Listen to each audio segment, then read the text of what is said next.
much. We're so happy to be here. Like Charity mentioned, this is our first time at London Comic Con, and we really couldn't be happier. Thank you so much all for joining us. So my name is Allison. I work at Mattel Creations, and as a toy collector myself, I love making toys.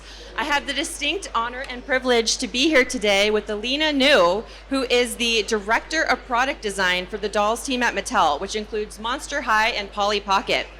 Alena has been in the toy industry for almost 15 years and has worked on everything from Disney and Nickelodeon licensed toys for Fisher-Price to Barbie, Creatable World, and a lot of other fun brands and toy lines.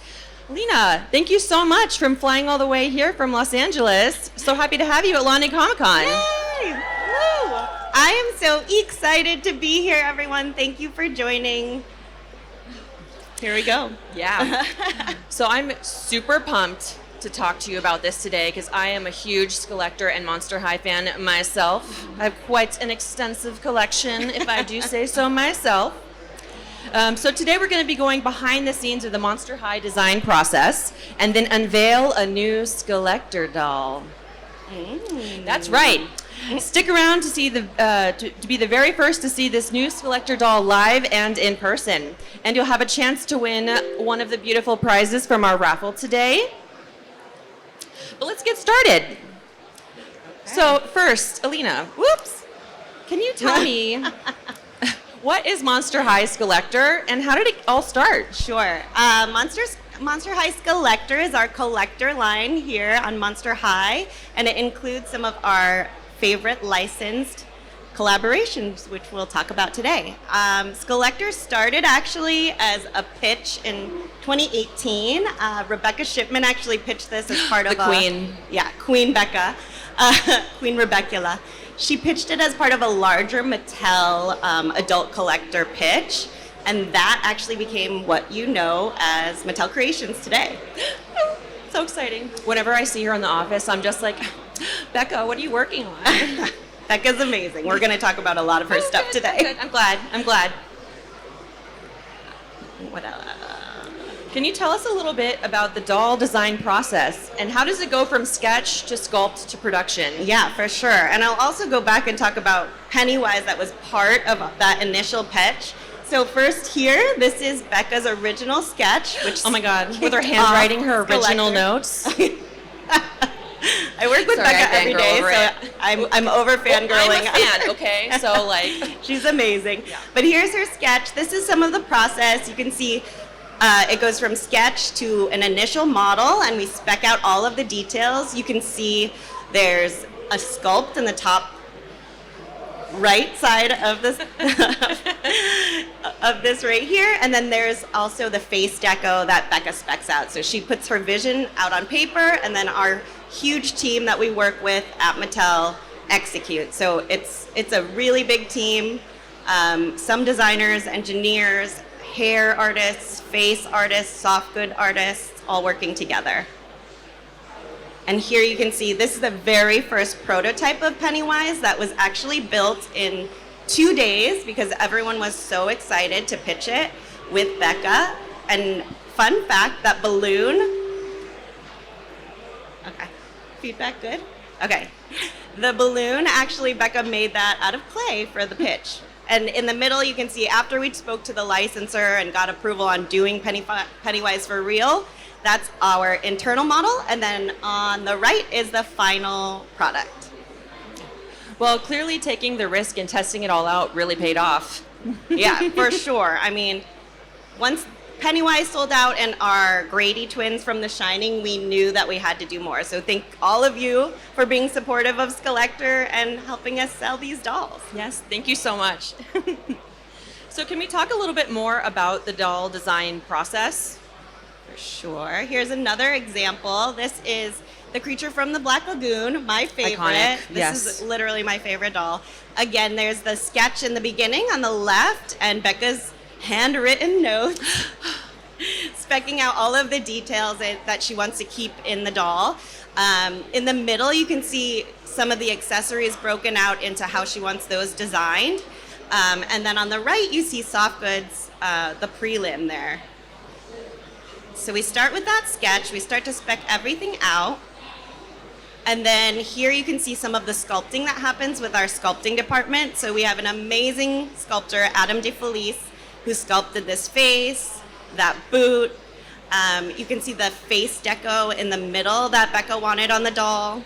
And then on the right, this is interesting because the creature has a very special doll stand so that she can look like she's swimming through the lagoon. So Becca designed that specially so that it goes on her shin.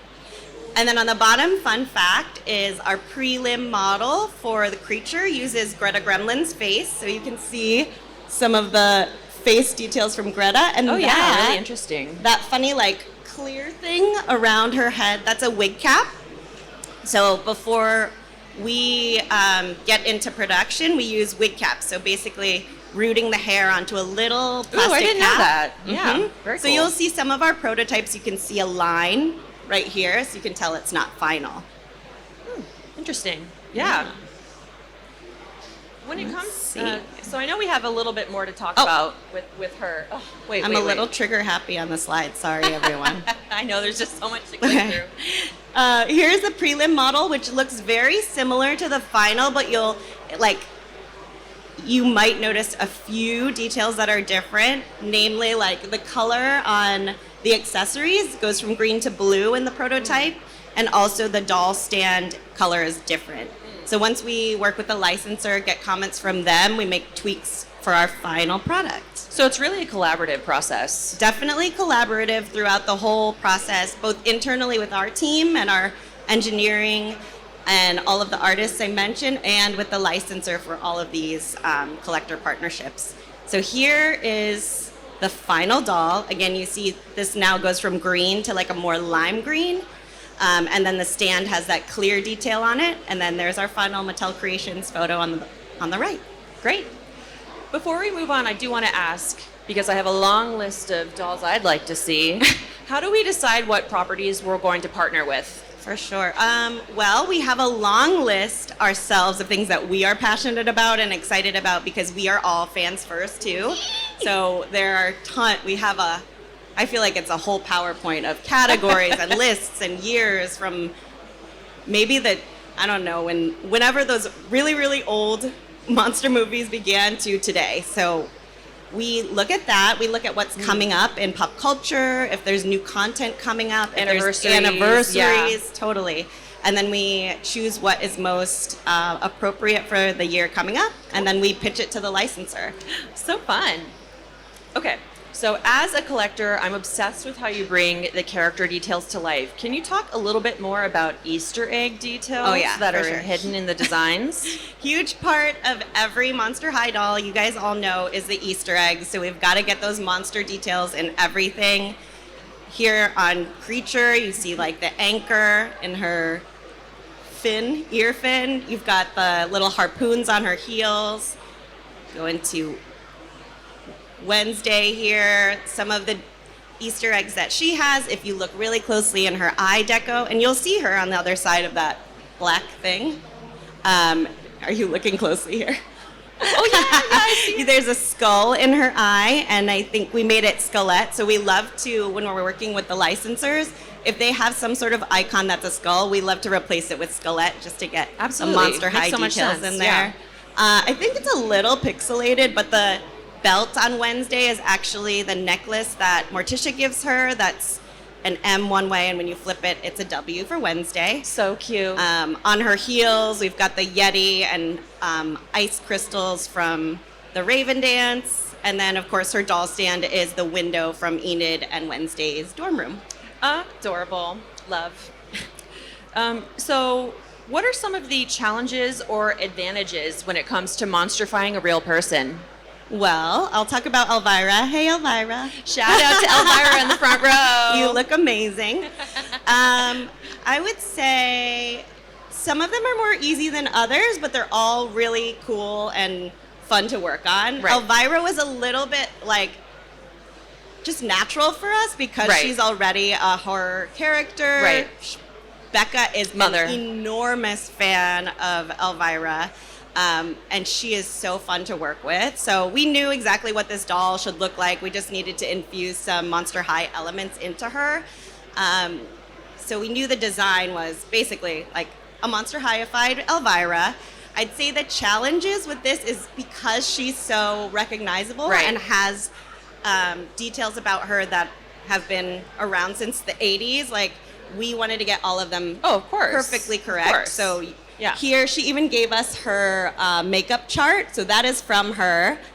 And we wanted to make sure that we matched it correctly. And I would say the most challenging part was her hair. So Oh, she is yeah. very specific about her hair. It is not, it's like vintage inspired, but also has the like very 80s feel for Right. it. And she was so specific. She called it a duck butt, A duck butt? which I had never heard of, but that is apparently what it's called. And so we worked with our hair designer, Shirley, to get it just right. And Right.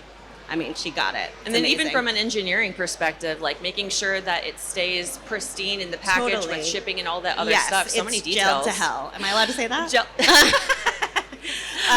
Love it. She's got a lot of gel in her hair. I'll also say that was my first Skullector doll. Oh. She's what started it all for me, and I can't stop. She is a good one for sure. And one more detail about her that Please. actually Becca noticed. Oh. So Becca works so hard to get all of these tiny details correct, and she noticed, because she's an Elvira fan, that in the movie, Elvira has a tattoo on either her left shoulder, maybe her left shoulder. Yeah, her left shoulder. In the movie. But when we met Cassandra, the real life human being behind Elvira, we noticed her tattoo is on the right shoulder. So Becca had to actually be like, hey, what's up? We want to add this tattoo to the doll, but like, which shoulder is the correct one? And Cassandra told us that she actually wanted to get the tattoo after the movie to match the movie, but she got it on the wrong shoulder. So I think we ended up matching her real one. I don't know. Oh, okay. Who can say? You'll have to fact check me. Wow, that's a great fun fact. Yeah. I didn't know that one. Love it. And then, okay. And here, again, you can see the prototype on the left, the final model in the middle, and then there's Cassandra with her doll. Looking fabulous. I love the pack out on that one. The It's scenery in the so background is good. so beautiful. I love it. What about some other examples? Sure. Okay. Oh, and then RuPaul. So on the other end of the spectrum is RuPaul. So The queen. again, super fun to work with RuPaul. He was great. But we weren't sure how to monsterify him. So we Right. basically had to have a brainstorm with him and ask him, like, who's your inner monster? Who do you feel like? Like, That's we such want a this. good question. Yeah, we want this to embody you as a person. Right. And he basically came up with this persona. He was like, I want it to be like a forest witch with Ooh. like who rises out of the ashes. So we had a lot Like to a go dark on. phoenix kind of. Yes. And then we ended up with this beautiful monster, the dragon queen. I think Glenda came up Love with it. the pun. Yes. But you can see throughout she looks like a forest witch in a way. She's got these beautiful singed wings. Beautiful. Here are just some of the details. Glenda Chu's original sketch here, and then her final artwork that I think ended up coming with the doll in the end. Yeah. You see some of the specs for the boots. The Soft facial specs. expression is really. I know, like, this spot sculpt on. is It amazing. makes this doll, Yeah, right. I love it. I love it so much. And then here you have the prototype, Amazing. the final model, and then the final product with RuPaul. Oh yeah, you can really see how it's evolved. Yeah, 'Cause it was totally. yeah, with the boots. boots. you can tell this one is a prototype for sure. Right. Well, the boots really make the outfit, so I love the final. Even I love the final. background Oh my God. that packaging worked on is incredible for this one. Amazing. All right. Well, it's now the moment you've all been waiting for. We're going to do a reveal. So, for this new Skullector doll, Alena, what iconic pop culture property is this doll based on? Well, spoiler alert, you may have seen it yesterday, but it is The Lost Boys. Yeah!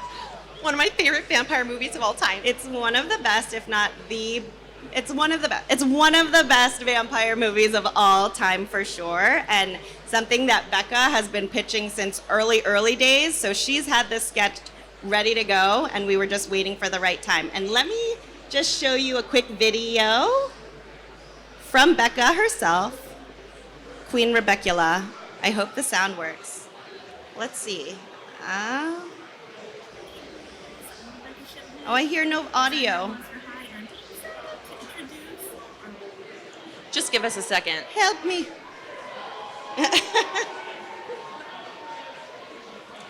Well, in the meantime, if you've never seen The Lost Boys, you've got to watch it. 1987 horror classic. I can't let a Halloween go by where I don't watch it. And I'm excited to introduce our Lost Boys Skullector doll. Lost Boys Skullector doll. She is. And inspired by David. She's inspired by David. She's got all those cool trench coat, fashion cues. I won't point out all the Easter eggs. I won't point out all the Easter eggs. Freaky Fab turned out. Here's the cool packaging. Here's the cool packaging. Have fun at London Comic Con. Have fun at London Comic Con. There was an echo.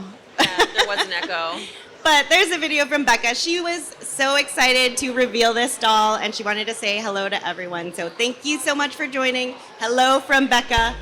And Wow. let's bring out David. Yeah. Hey, cool. Cry. Okay, here she is. The icon. So how did this partnership with the Lost Boys originally come about?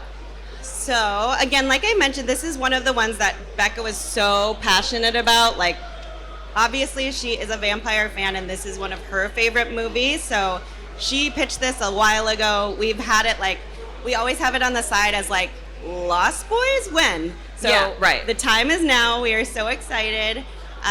Obviously, in the middle here, you have a mood board that Becca created for so long ago just to get everyone in our office hyped up about it. And here she is. It's, you can see here on the left, her sketch is a little bit different than the final. And I'll take you through some of those details. Yes, but you'll please. notice, like, she's holding the bottle of blood. Her face looks a little bit different to the final that you see in front of us. I really like getting that background too. Right? To see the original inspiration versus the final form. So here are some of the details that we went through with David. I mean, look at that inspiration. He's like incredible. Michael who? Yeah. He looks so good. And Becca's original design, so here's the first prototype. You can see the face is like a little bit more human, a little bit more Kiefer Sutherland than crazy vampire David. And so that was something that we pushed hard on. We're like, why don't we make it a little bit scarier? This is Monster High. Like, Yes. let's make this face look Yes. like the most beautiful, scary vampire face that we've ever made. So you can kind of see the sculpt evolve from here to over here. And we wanted to get that scowl just right, and the forehead bumps without them being like too lumpy. He had to be beautiful, but also scary. And then you can see another Easter egg just in the eyeball. You can see there's like a bat shape hidden. It's very subtle in the eyeball.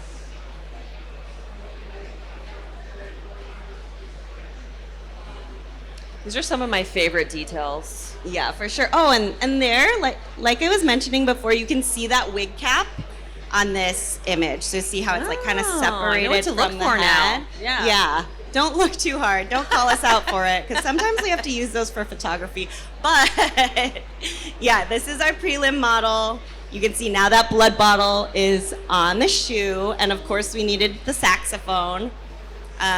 We've got the kite graphic detail on the shirt, and then my favorite, the worm noodles. Oh God.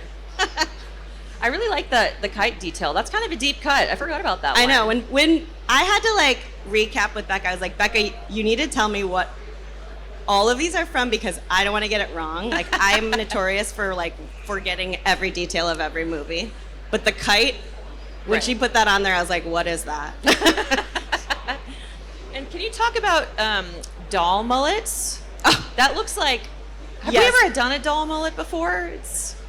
You know, that's Seems a like- great question. it seems and I kinda don't- challenging. I don't know if we've done it before, but this was definitely another challenging hairstyle. I guess all of the 80s hairstyles are very difficult in doll, but again, this one, I think Shirley worked on this one as well on our hair team, and she got it perfect. Perfect. It looks so amazing. And can we talk a little bit about what the packaging looks like too? For sure. Here's just some more photos of those amazing details. Yeah, and the saxophone, if you know, you know. One of the most iconic scenes for no reason, just... Yeah, and also, fun fact, if you just Google like best saxophone solos, that will be one of them. Don't ask me how I know. Okay, here's the package. So our amazing packaging designer and God. engineer, this is Diana and Olga, worked on this package. It is With the one of song, my the favorites. roller coaster. Totally. That's so cute. The Santa Clara Iconic. boardwalk there, the beautiful photography on the front, and then my very favorite, the upside down David waking up from his slumber on the side panel. But it looks great. It's one of the most killer packages. And here it is in person. Yee. You can see all of Really this. beautiful. I love the details. And I'm really happy that we went with that scarier face. Yeah. It's I mean, really I don't want to unique. like I fall love it. asleep looking at it. I'm gonna but put my mic down so I definitely I can like open it the package. on my shelf. Dun dun dun dun.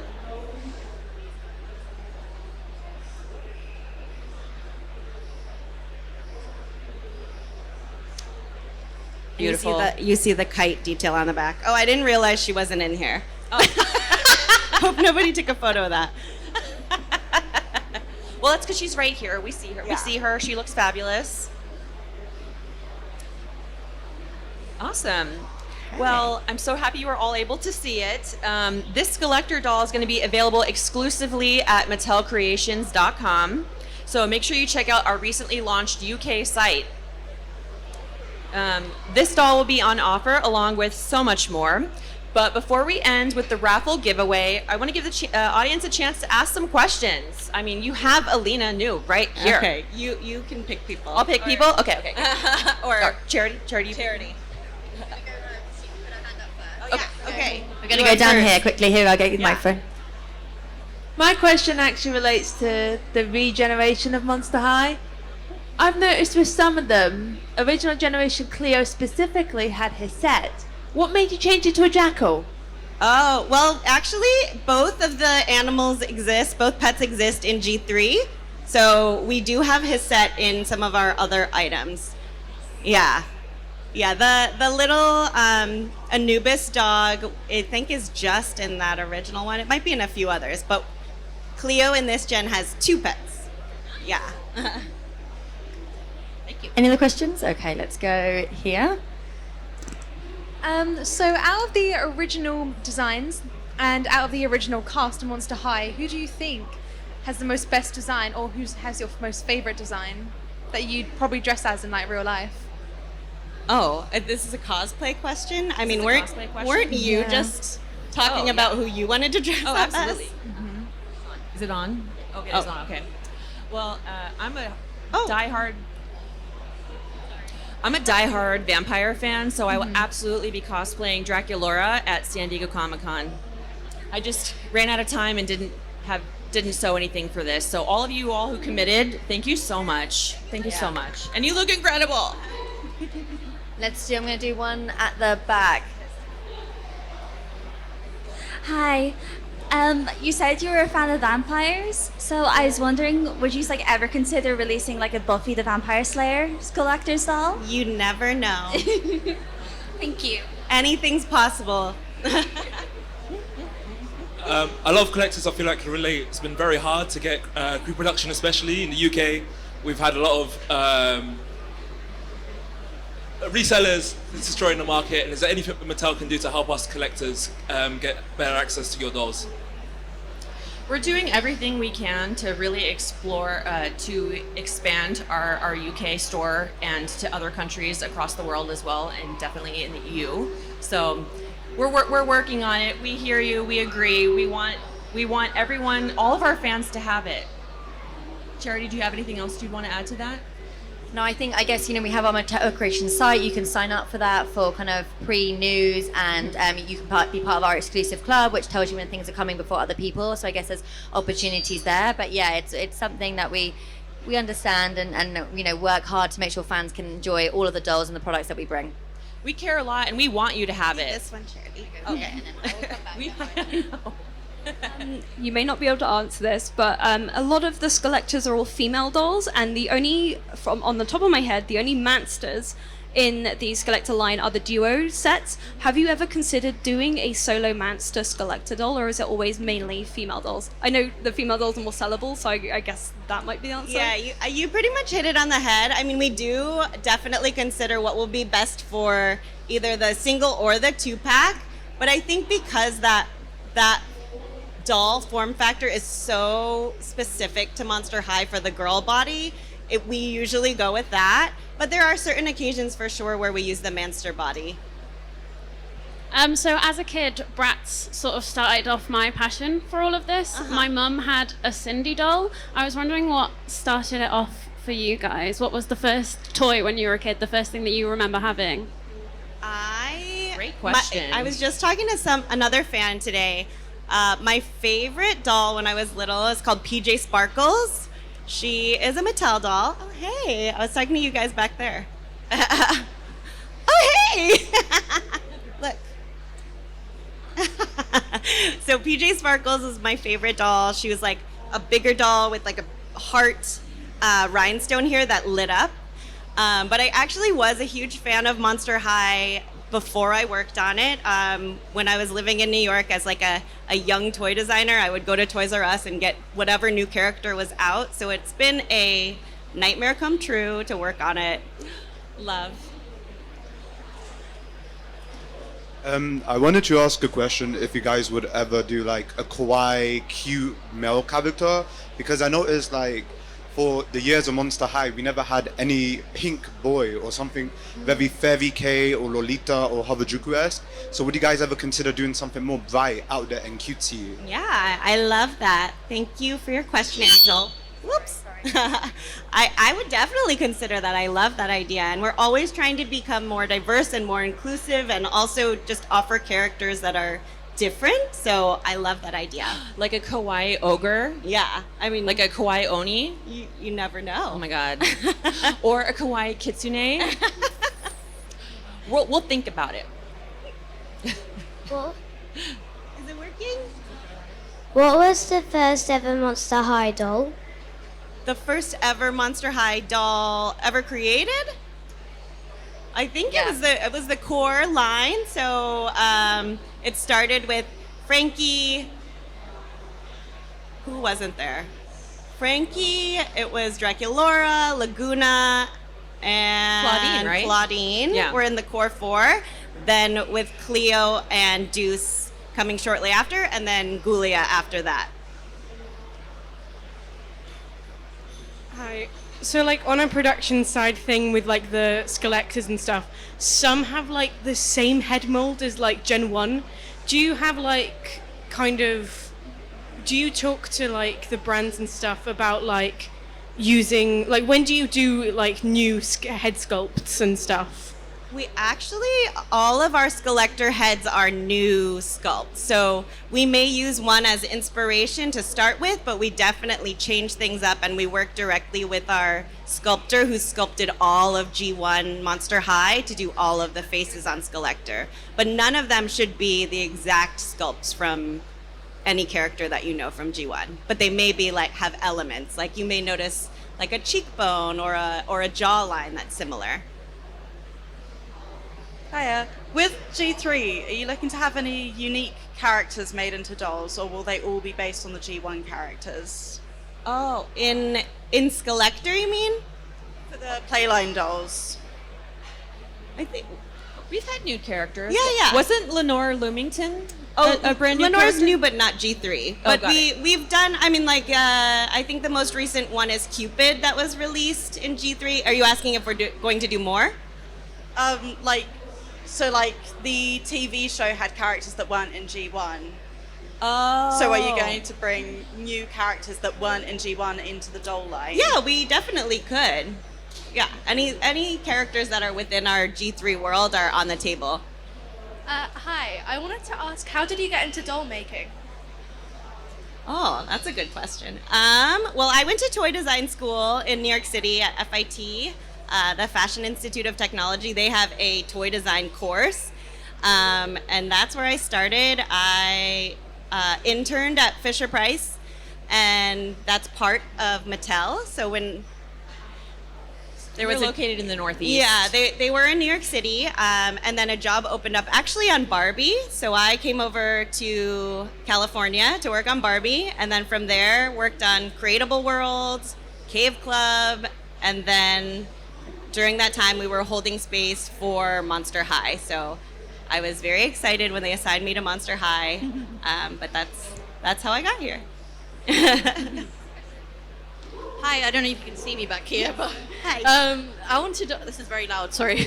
I wanted to ask, you mentioned that Mattel obviously works with a lot of exciting IPs. I was wondering, will we ever get a Coraline or Corpse Bride doll with Monster High?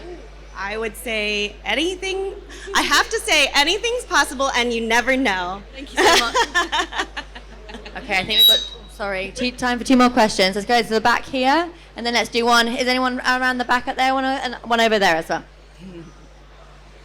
Hi, so with the rise of women's wrestling in the world and you owning the WWE license for Mattel, would we ever get any women's wrestlers as Monster High dolls like Rhea Ripley or Alexa Bliss?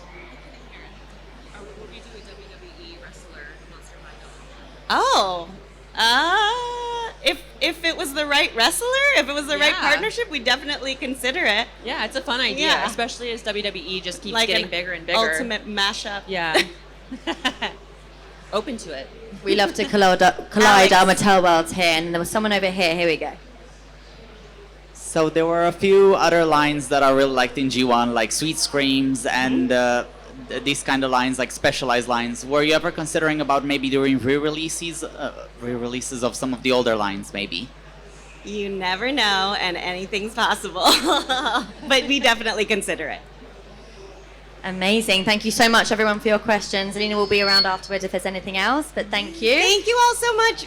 Will you take a selfie of all of us together? Oh, yeah. Well, actually, I don't have my Oh, phone. no. Does someone have- Shall we do need the a raffle, phone. and then we can Oh, do a big selfie? Okay, Yeah, does and that then work? everyone get ready for the selfie. Let's do it. Let's do the selfie now. Get in there, everybody. Wait, should I turn it sideways?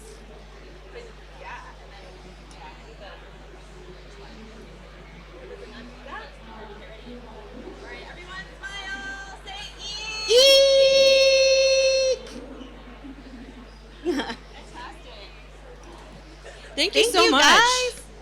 Okay, just want to make sure everyone's got a raffle ticket. If you haven't got a raffle ticket, speak now. And while everyone One is over doing here. that, I just want to quickly say this was a lot of great feedback. We do have our Monster High forum on the Mattel Creations site. Like, that's a great opportunity to put those asks. We do have a community forum team that's checking that. And if we're seeing asks, it's just we gives us listen. a lot to think about. All right, let's do it. Let's do it. Almost there. Do you need a ticket? What? Thank you. Okay. Magic swirl. Thank here. you. Great. Perfect. Okay, I think everyone's got one. Best of luck. All right. Da-da-da-da. Okay, first number 618-879. Woo! Right in the front. So exciting! All right. So you can choose any of these here from the front that you would like. Any of these, yeah. Yeah! Congratulations! Amazing. Okay. Second chance. All right. Second raffle item 618-844. Woo! Congratulations! Eeny, meeny, miny, mo. Spectra or Cleo? Spectra or Cleo? All right. Wonderful. Congratulations. Gorgeous Okay. in gold. What was I that? said she's gorgeous in gold. Let's go. Iconic. All right, last one. 618-986. Woo! Congratulations! You get your very own Spectra. All right, There we thanks very go. much. Can I have your tickets? Thank you so Thank much, you. everyone. Feel free to Thank come and you, take a look everyone. at David here. Available now to pre-sale on Mattel Creations UK. Thank you so much, everyone. Thank you so much.